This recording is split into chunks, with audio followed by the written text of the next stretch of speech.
Alright everyone, welcome back to the trading floor. I'm Murph, and as always, I'm here with the man who sees charts less like squiggly lines than more like a detailed story, Cooper. It's good to be here, Murph. And a story is exactly what it is. Okay, I've got to be honest, Cooper. Sometimes I stare at a price chart, whether it's Bitcoin, the S&P 500, or a stock like Tesla, and it just feels like pure chaos. A random walk.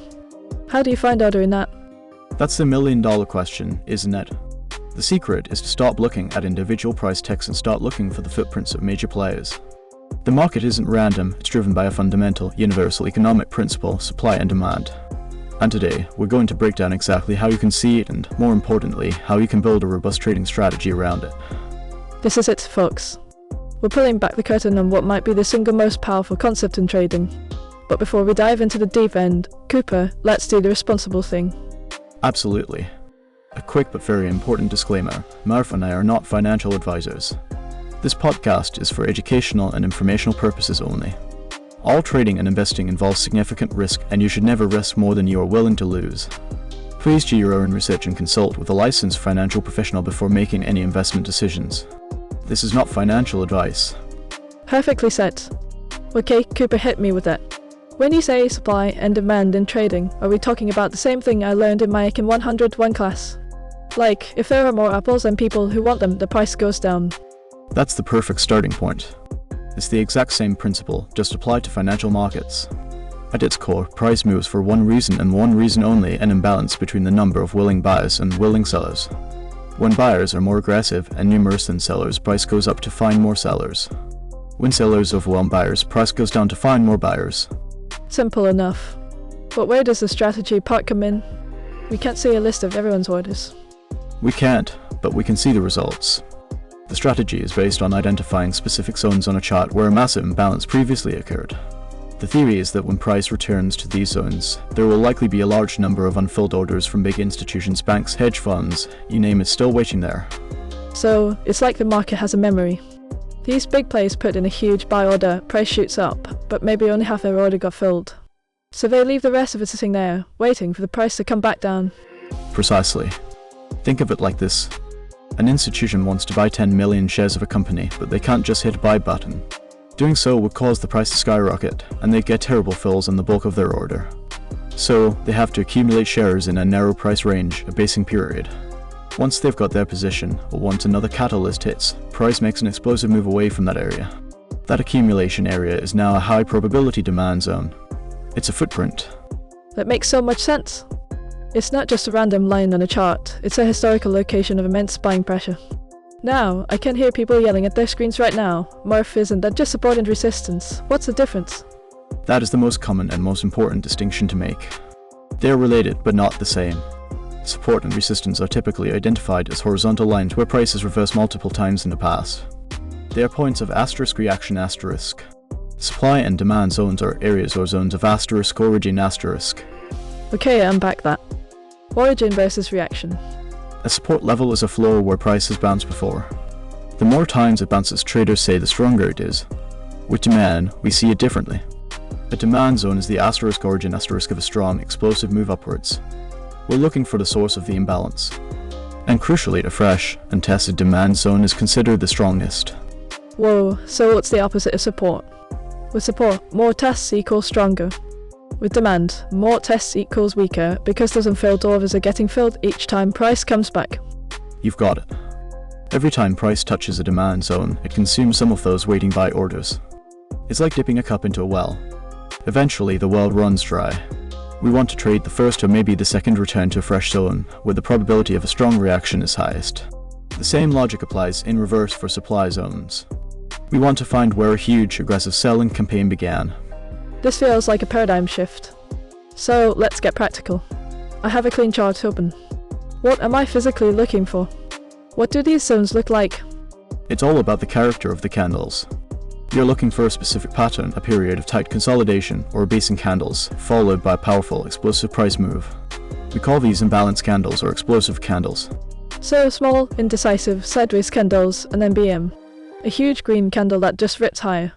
Exactly. That small, sideways area right before the explosion is your demand zone.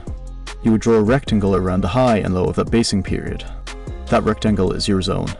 For a supply zone, it's the mirror image, a base followed by a sharp, powerful drop with big red candles. Price leaves the area so quickly that it signals a major imbalance, leaving behind unfilled sell orders. Can you break that down even further? What are the classic patterns? There are two main types. The first is a reversal pattern. For a demand zone, this would be a drop-based rally. Price is in a downtrend. The drop, it forms a small consolidation in the base, and then aggressively reverses direction and shoots up the rally. For a supply zone, it's a rally-based drop. Okay, so a classic V-shaped bottom or a shaped top, but we're focusing specifically on the little flat part at the turning point. Correct. That base is the key. The second type is a continuation pattern. This would be a rally-based rally or a drop-based drop. Price is already moving up, pauses briefly to build orders, and then continues its explosive move in the same direction. These are also valid zones, often found in strong trends. So we've identified a potential zone. A drop-based rally happened an hour ago on the chart. What makes it a high quality, a plus setup versus a weak one I should ignore? This is where we score the zone. There are a few key factors. First, the strength of the move out. How fast and far did price leave the zone? Was it one or two massive candles, or a slow, grinding move? We want to see a clear explosion. This indicates a significant order imbalance. Speed is everything. Got it. What's next? Second was the base clean. Did price form a small, tight range of just a few candles, or was it a long, sloppy, extended period of sideways movement? A tight, clean base is preferable. It signifies a more organized accumulation or distribution by institutions. So a clean entry point for the big money. And you already mentioned freshness. Yes, freshness is critical. Has price returned to this zone since it was created? The virgin zone that has never been retested is the highest probability. If it's been tested once, it's still viable but slightly weaker. More than 2 tests, and I would generally ignore it. Right, the well is getting empty. Is there a final confirmation factor?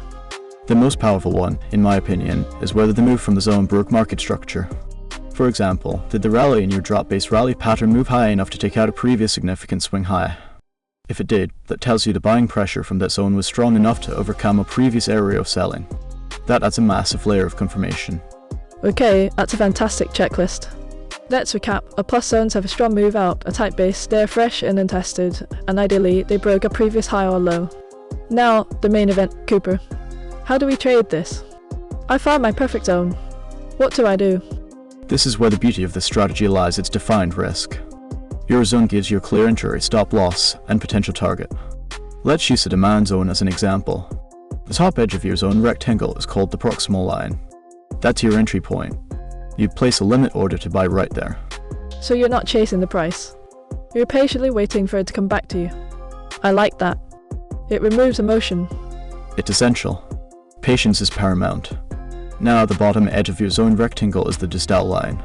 Your stop loss goes just below that line with a little bit of buffer. If price trades through the entire zone and stops you out, your thesis was wrong. The zone failed. No harm, no foul, it was a small, calculated risk. Defined risk. I love it. My entry is the top of the box, my stop loss is the bottom of the box. So where's my profit target? Your primary target should be the nearest opposing zone. If you're buying from a demand zone, you look up the chart and find the nearest, fresh supply zone. That's where sellers are likely waiting, so it's a logical place to take profit. This also gives you a clear risk to reward ratio before you even enter the trade. So if the distance from my entry to my stop loss is, say, 10 points, and the distance from my entry to the opposing supply zone is 30 points, I have a 1:3 risk-reward ratio. That's a trade worth taking. Exactly. You should only take trades that offer a favorable risk to reward. I'd say a minimum of 1:2, but ideally 1:3 or higher. If the nearest supply zone is too close and only offers a 1:1 ratio, you simply pass on the trade. There will always be another one. This built-in filter keeps you out of low-probability setups. This is so systematic. Let's use a real-world, recent example. Think about a major tech stock like Nvidia, which has had some incredible runs lately. How would this apply? It applies perfectly.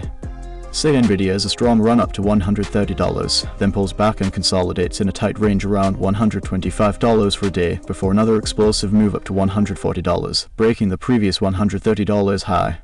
That base around $125 is now a confirmed high-quality demand zone.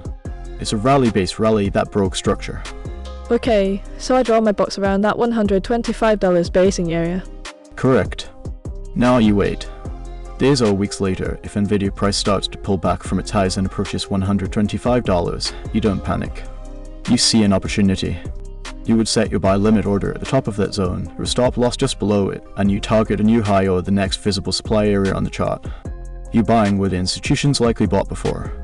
It completely reframes how you view a pullback. It's not a reason to panic sell, it's a potential high probability entry. But Cooper, it can't be a magic bullet. What are the pitfalls? When does this strategy fail? It fails, and it's crucial to accept that. No strategy is 100%. The number one reason for failure is trading against the dominant higher time frame trend. If the daily chart is in a strong downtrend, trying to buy from a small demand zone on a 15-minute chart is a low probability trade. You're fighting a tidal wave. So, context is king. Always check the bigger picture. Always. The best setups are when your zone is in alignment with the higher time frame trend. A demand zone in a larger uptrend is a much stronger bet. Another pitfall is ignoring the news. A major earnings announcement or geopolitical event can blow right through the most perfect looking zone.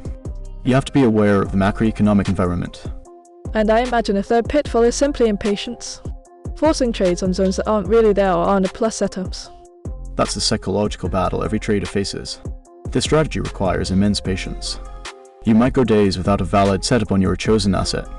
The temptation to bend the rules and take a B- setup is huge. But discipline is what separates profitable traders from the rest. You are a sniper, not a machine gunner. You wait for the perfect shot. Wow. Cooper, this has been an incredible breakdown. From the basic economic principle to identifying and scoring zones to a full, actionable trading plan with defined risk. What's the one final thought you want to leave our listeners with? I'd say this: viewing the market through the lens of supply and demand simplifies everything. It helps you tune out the noise. You're no longer just buying support or selling resistance. You're identifying the footprints of institutional money and trading in harmony with them. It's not about predicting the future, it's about identifying high probability areas where the market has shown its hand, and then managing your risk tightly around that knowledge. It's a framework for understanding why a price moves, not just that it moves. Fantastic. Well, that's all the time we have for today. An enormous thank you to Cooper for that detailed masterclass. My pleasure, Murph. And thank you to everyone listening. If you found value in this deep dive, do us a huge favour and hit that like button, subscribe so you don't miss our next episode, and drop a comment below. Let us know if you use supply and demand, or what topic you want us to tackle next. Until next time, trade safe and trade smart.